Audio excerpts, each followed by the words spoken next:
అందరికీ నమస్కారం. ఈరోజు ఉదయం నేను ఒక విచిత్రమైన వార్త విని ఈ రకంగా స్పందించాల్సి వస్తుంది. అందుకనే నేను మీ ముందుకు వచ్చా. అదేమిటంటే అంబేద్కర్ ఇండియా మిషన్ అని ఒక పేరు, ఆ పేరుతో PV Sunil Kumar IPS officer ఎప్పటి నుంచో ఆ సంస్థ ఫౌండర్ అతనే నిర్వహిస్తున్నాడు. గతంలో కూడా నేను కేంద్ర ప్రభుత్వానికి కంప్లైంట్ ఇవ్వడం జరిగింది. ఒక సర్వీస్లో ఉన్న ఆఫీసరు ఈ రకంగా ఆర్గనైజేషన్లు పెట్టుకొని ఆర్గనైజేషన్ల తరపున తిరగటం తప్పు, యాక్షన్ తీసుకోవాలి అని చెప్పటం. ఇది నిజమా అని మరి ఆధారాలు ఇచ్చినప్పటికీ వారు స్టేట్ గవర్నమెంట్ని అడగటం, స్టేట్ గవర్నమెంట్ హుష్ గప్చిప్ అని చెప్పి, అప్పటి స్టేట్ గవర్నమెంట్ హుష్ గప్చిప్ అని చెప్పి ఏ సమాధానం ఇవ్వకపోవటం గతంలో ఎన్నోసార్లు నేను మీకు చెప్పా. ఇప్పుడు విచిత్రం ఏమిటంటే ఈరోజు ఇందిరా పార్క్ దగ్గర ఆర్ఎస్ఎస్ వాళ్ళు, రాష్ట్రీయ స్వయం సేవక్ వారు ఒక సభ నిర్వహిస్తే అంబేద్కర్ ఇండియా మిషన్ తరపున ఈయన రాష్ట్రీయ స్వయం సేవక్ సభకి వెళ్ళటం జరిగింది. గత ఎన్నికల్లో మరి జగన్మోహన్ రెడ్డి గారిని గెలిపించడానికి మరి సాయశక్తులా కృషి చేసి విజయవంతంగా 11 స్థానాలకే మరి అది పరిమితమైంది. ఇతని శక్తి ఆ రేంజ్లో ఉంటుందన్నమాట. గట్టిగా పూనుకుంటే ఈసారి 1కి పడిపోతుంది. ఏది అతను పాజిటివ్గా అటు పూనుకుంటే. సో ఎంత సేవ చేశాడో జగన్మోహన్ రెడ్డి గారికి అందరికీ తెలిసిందే. మరి ఈయన ఇప్పుడు సడన్గా గతంలో ఆయన మాట్లాడిన మాటలు అందరూ విన్నారు. ఓ బ్రిటిష్, మీరు మాకు పూజించుకోవడానికి ఒక చర్చని ఇచ్చారు అని ఈ రకంగా చర్చ ఔన్నత్యాన్ని, బ్రిటిష్ వారి ఔన్నత్యాన్ని కూడా మాట్లాడిన వీడియోలు ఉన్నాయి.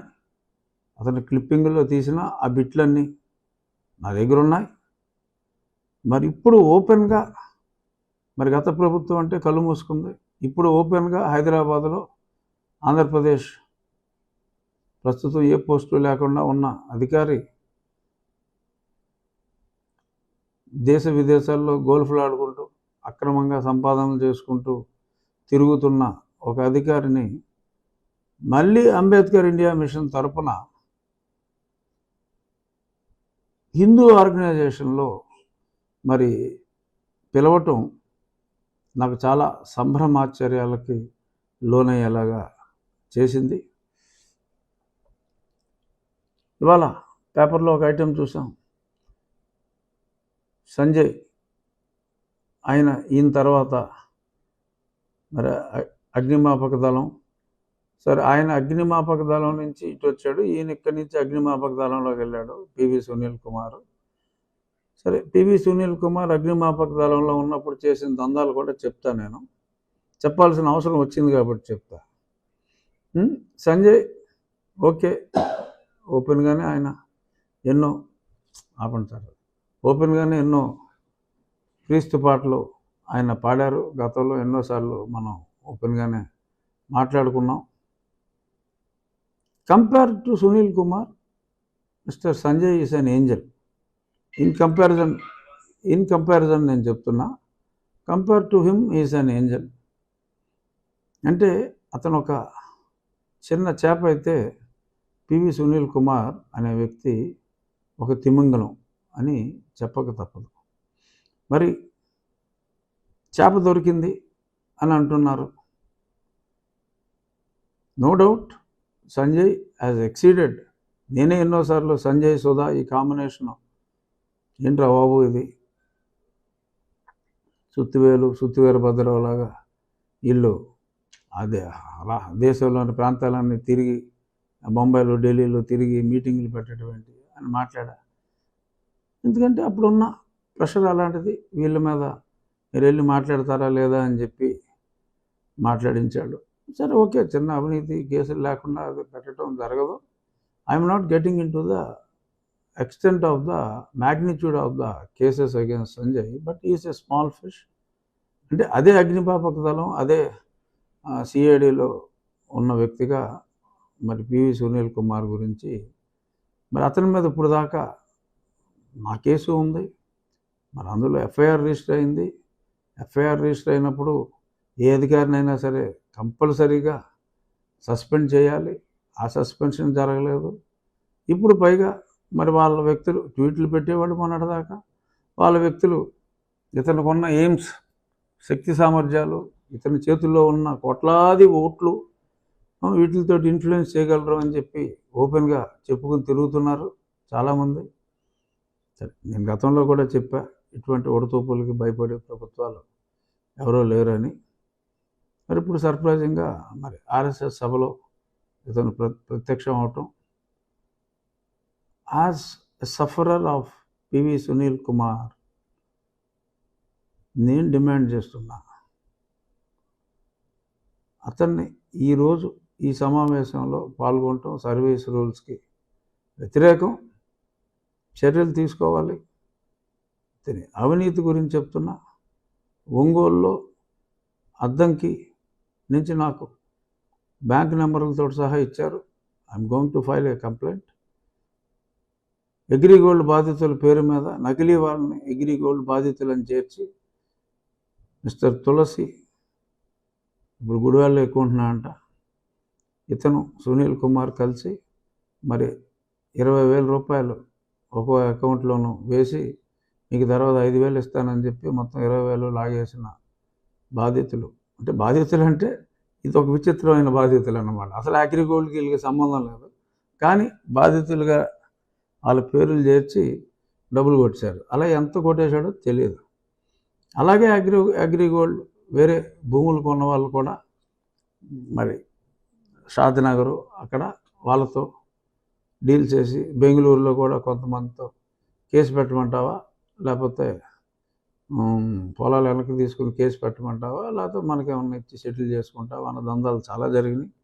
Yes, I'm openly telling, I got people who have told me about the harassment. So కాబట్టి నేను సమ్ షేర్గా చెప్పగలుగుతున్నా, ఎవరిగా కావాలన్నా సరే ఇస్తా. సో మరి 100 కోట్లు దోచిన వ్యక్తి PV Sunil Kumar. Small fish mister Sanjay. మరి సంజయ్ని సస్పెండ్ చేసిన వాళ్ళు సునీల్ కుమార్ని ఎందుకు ధైర్యం చేయలేకపోతున్నారు మరి ఏమో. It might be in the process, but already it is late.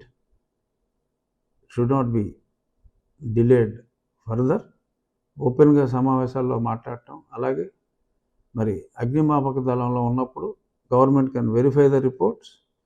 మరి ఎలక్షన్ కోడ్ వచ్చిన తర్వాత, ఎలక్షన్ కోడ్ అయ్యేలోపు సేమ్ డే ఆఫ్లైన్లో ఎన్ని క్లియరెన్స్లు ఇచ్చారు, ఎంత డబ్బు కలెక్ట్ చేశారు అనేది చెప్పడానికి వర్ణనాతీతం. No officer is allowed to even inspect. ఆఫ్లైన్లో వచ్చేది ఆఫ్లైన్లోనే క్లియరెన్స్లు ఇచ్చేయటం, క్లియరెన్స్లు దండుకో, రూల్ లేదు, రైమ్ లేదు, పాడు లేదు. మరి ఆ రకంగా చేశారు. వెరిఫై చేసుకుంటే ఆ ఎవిడెన్స్లు కూడా ఉంటాయి. ఒక ఎంక్వైరీ దాని మీద కూడా బహుశా వేస్తుందేమో, చూద్దాం. ఇది ఒక నిందితుడిగా ఉన్న వ్యక్తి ఒక ఎంపీని కస్టోడియల్ టార్చర్లో దారుణంగా హింసించి చంపాలని చూసిన వ్యక్తి, ఎఫ్ఐఆర్లో చేర్చబడ్డ వ్యక్తి సస్పెండ్ కాకపోవటం, ఆయన ఇప్పుడు ఆర్ఎస్ఎస్ కార్యక్రమంలో పక్కా చర్చ్ పక్షపాతి, ఓపెన్గా మీటింగుల్లో చెప్పిన చర్చ్ పక్షపాతి, ఎయిమ్ అనే ఆర్గనైజేషన్ తరపున మరి ఒక ఫౌండర్గాను మరి ఎలాగో పాల్గొవటం. ఈ ఒక్క పాయింట్ చాలు ప్రభుత్వం చర్యలు తీసుకుంటానికి. ఎందుకంటే నా కేసులో ముద్దాయిగా అతను ఉన్నాడు కాబట్టి డెఫినెట్గా మాట్లాడటం ప్రజలందరి తరపున. అంటే ఎంతోమంది అతని అఘాయిత్యాలకు గురయ్యారు. I'm representing all of them. ఇక్కడ నేను ఒక డిప్యూటీ స్పీకర్గా నేను మాట్లాడతలేదు.